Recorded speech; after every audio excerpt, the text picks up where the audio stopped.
All right, Lions fans, let's talk. Let's talk about how special Detroit is. And we can generalize that as a city as well as we'll make it more specific of talking about the Lions organization. Now, it's on record that I'm not a Lions fan. I am a supporter of this one thing though of the organization. And this is a reflection of the city itself. There's a statement there's a saying and or a statement that's been made over time that if you can make it out of Detroit, you can make it anywhere. If you could survive Detroit, you can make it anywhere. Excuse me. With that being said, I'm going to say Detroit is probably one of the most beautiful cities you ever find. Because it's very it's regal in this perspective. Okay, on it. If you were to look at it from a bird's eye, you would see destruction, you would see poverty, you may see violence, you may see crime, you may see drugs, you may see this, you may see that.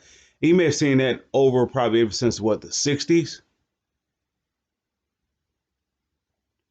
But if you look at it from an up close and personal perspective, you see rejuvenation, you see rebirth, you see restoration, you see resilience, you will see, um, I guess you could say, rehabilitation. You could see this a restructuring renaissance, right? You could see life, and not just in the city, just as in the people, because if you go by the bird's eye, you're left for the dead. You know, there's no hope here, right? But if you go up and close, it's like a visitor, for example, or a tourist. They come here not expected to stay, but somehow by being around this atmosphere, it grows on you in a way that it has a very special spot in your heart. And even in the midst of all, even from the perspective of looking at it from the bird's eye, where you can see everything from afar, you see the crime, you see everything else. And me being a native here for so long, you kind of like look over it, so to speak, because you know it's part of what you see. But at the same time, you don't leave because you'll feel like a quitter, so to speak, if that makes any sense. But I will say this: any person that have left here, that been here for such time and left here, and if they brought and contribute to any good to this city, it could be the smallest of measure to the or to a nice quantity size. If they did, they would be blessed wherever they go. This is a rich city based upon the traditions that the ones from the 40s laid down, maybe even possibly the 30s to 40s, whatever. Early on, I can't say how far back, but early on, and it's not by coincidence that not by coincidence. It's not by coincidence that the fours were able to thrive during that time, or Detroit was considered a glamour place to be, while it was economically prosperous. Prosperous. There's a reason for it. This used to be a place of spiritual evolution, spiritual not awakening, but awakening. It was a life center where it was predicated on principles of honor and integrity. So if you have a type of person that have that within them, is it they are a contribution, or they contribute towards that legacy back in that early day. They would call it the golden days. But if you look at from the from the time that it changed from the golden days to a time of despair, or a time of trial and tribulation, a time of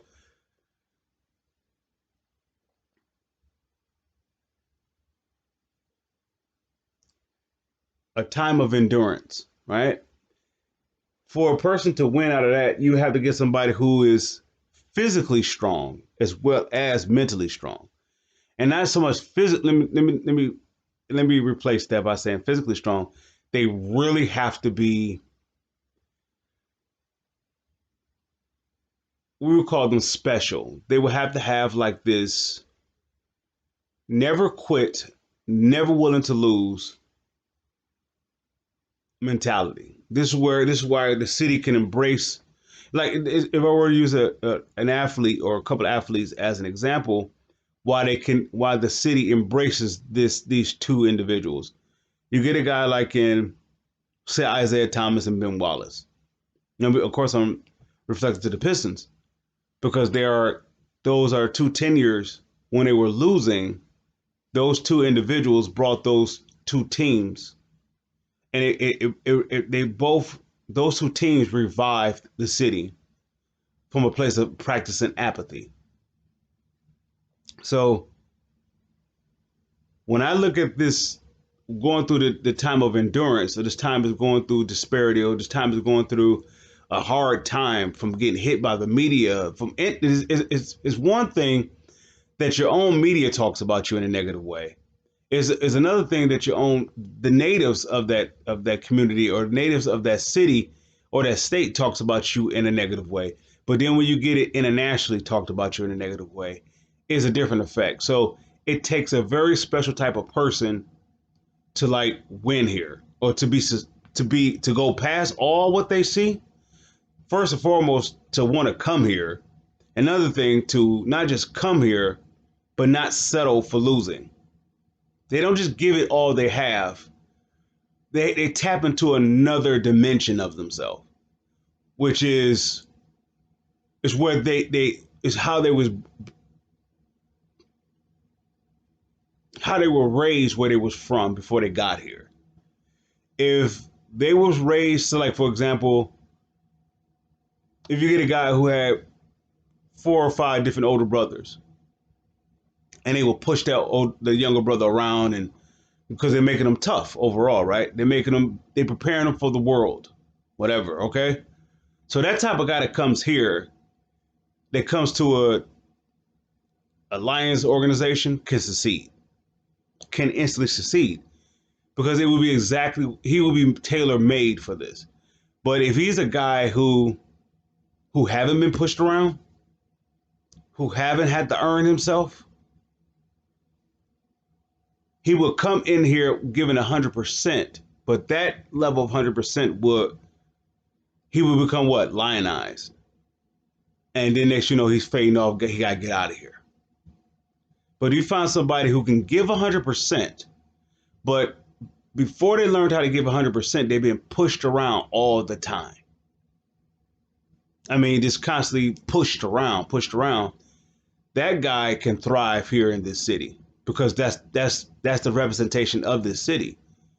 During this trip, during the time of endurance, not the golden days. The golden days, it was based off of different principles. It was based off of, let's say, for example, during the golden days, a guy like Grant Hill could thrive because it was holding itself on a different standard.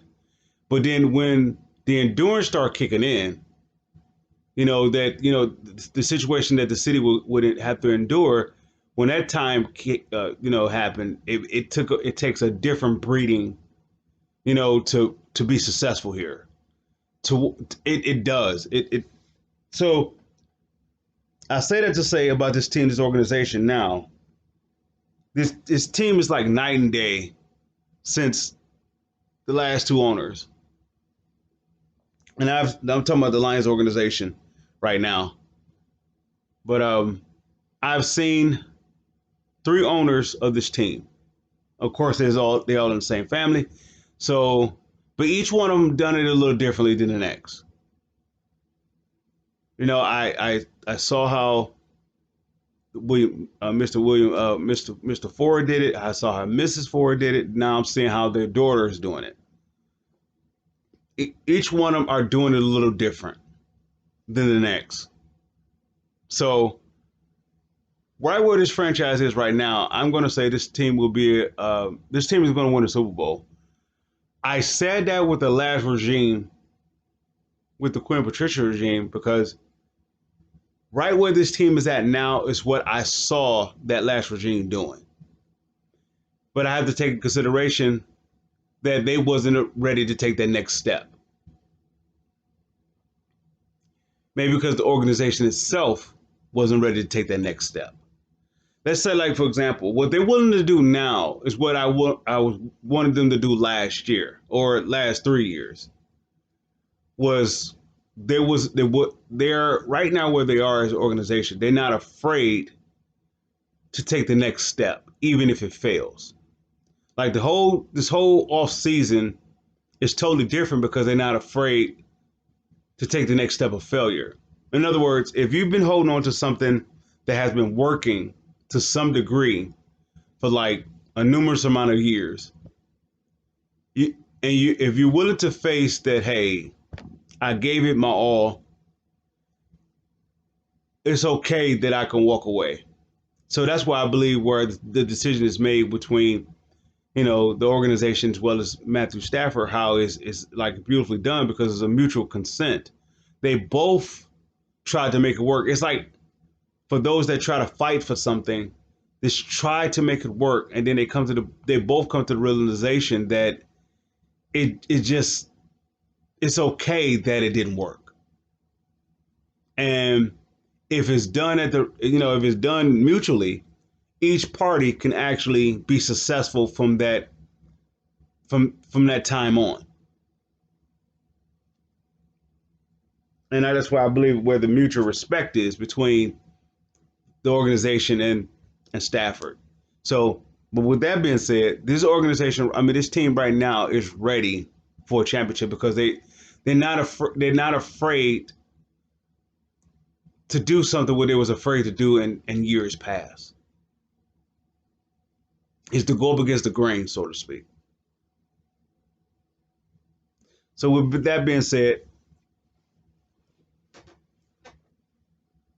Lions fans, I salute.